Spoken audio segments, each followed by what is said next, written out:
Hello everyone, तो maths driving centre बहुत साल के बाद एंड जो बहुत साल के बाद नहीं आया है, फर्स्ट टाइम आया है इस चैनल पे, तो थोड़ा चैनल को देख वेख लीजिएगा, सब्सक्राइब कर दीजिएगा।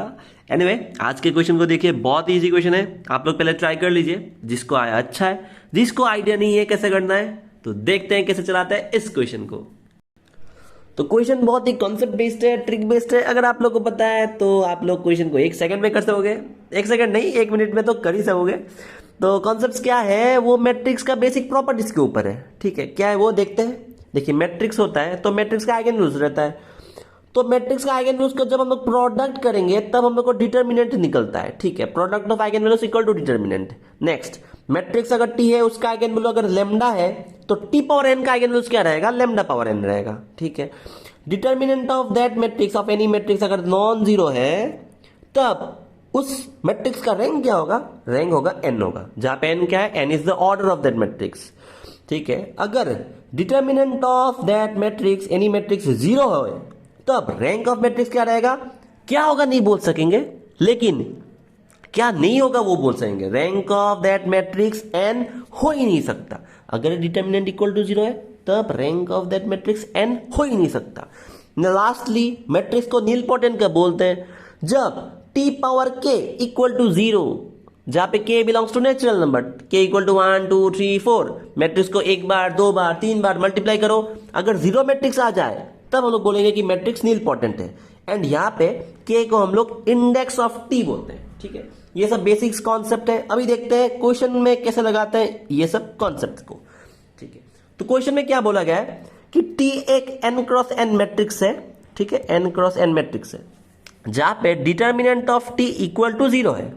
यहां से हम लोग क्या बोल सकेंगे, पहले ये देखिए, डिटर्मिनेंट ऑफ टी अगर इक्वल टू जीरो है तब मैट्रिक्स का आइगन वैल्यूज रहता है, तो वहां में से एक आइगन वैल्यू तो जीरो होना ही पड़ेगा। ठीक है, ये बोल सकेंगे हम लोग डायरेक्टली, क्योंकि product of eigen values equal to determinant.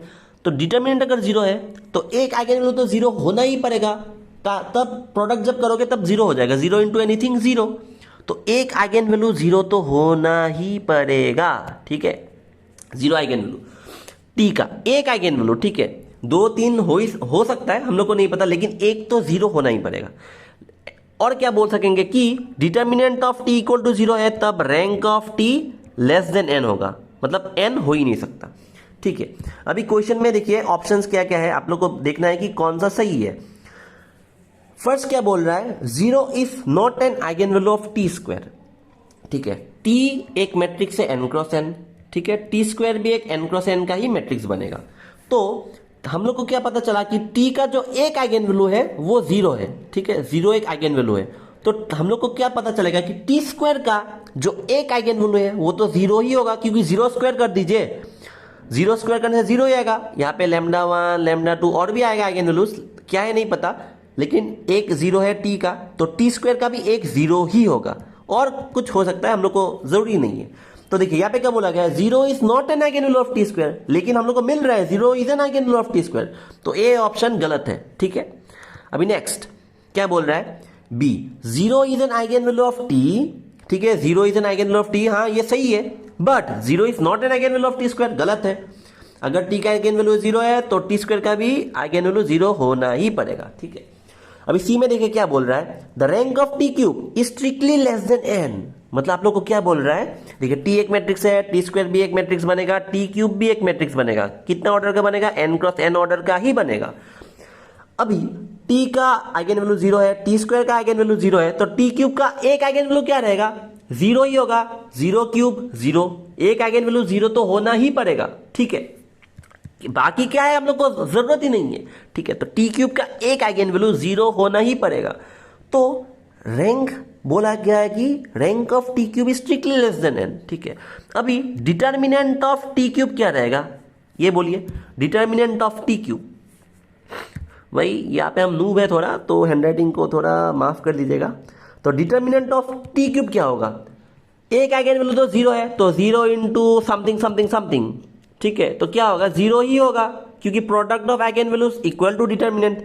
तो हम लोग को क्या मिला कि determinant of T cube equal to zero, तो रैंक ऑफ टी क्यूब तो लेस देन एन होना ही पड़ेगा। ठीक है, तो सी ऑप्शन सही है। ठीक है, सी ऑप्शन सही है। लास्ट क्या बोला गया कि टी मस्ट बी नीलपोटेंट। अभी टी क्या मैट्रिक्स है हम लोग को नहीं पता, ठीक है। टी सिर्फ बोला गया कि टी एक एन क्रॉस एन मैट्रिक्स है, टी एक एन क्रॉस एन मैट्रिक्स है। अभी हम लोग एन इक्वल टू मान लीजिए 2 ले लेते हैं, 2 क्रॉस 2 मैट्रिक्स का सोचते हैं ना, क्यों एन क्रॉस एन बड़ा कर क्यों सोचना है। T must be nilpotent. अभी देखते हैं, देखिए मैट्रिक्स हम लोग पकड़ते हैं, मान लीजिए 0 1 0 0 2 क्रॉस 2 का। अभी देखिए ये अगर टी हुआ, टी का 0 आइगन वैल्यूज है, यहाँ 0 0 आइगन वैल्यूज है, ठीक है। डिटर्मिनेंट भी 0 यहाँ सही है। अभी इसको आप लोग अगर जब स्क्वायर करोगे, मतलब दो बार अगर आप मल्टीप्लाई करोगे तो आपको 0 0 0 0 ही मिलेगा। मतलब एक नीलपोटेंट मैट्रिक्स बन रहा है, टी स्क्वायर इक्वल टू 0 बन रहा है। हाँ ये तो नीलपोटेंट हो रहा है, ठीक है, ये नीलपोटेंट हो रहा है। लेकिन आपको मतलब सब के लिए ट्रू होना पड़ेगा।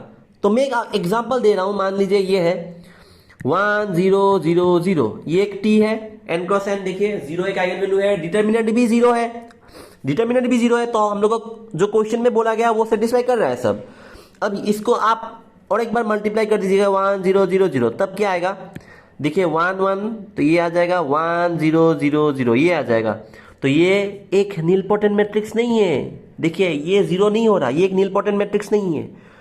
तो हम लोग को एक एग्जांपल मिल गया जहां पे टी नीलपोटेंट नहीं है, तो गलत हो जाएगा डी ऑप्शन बी।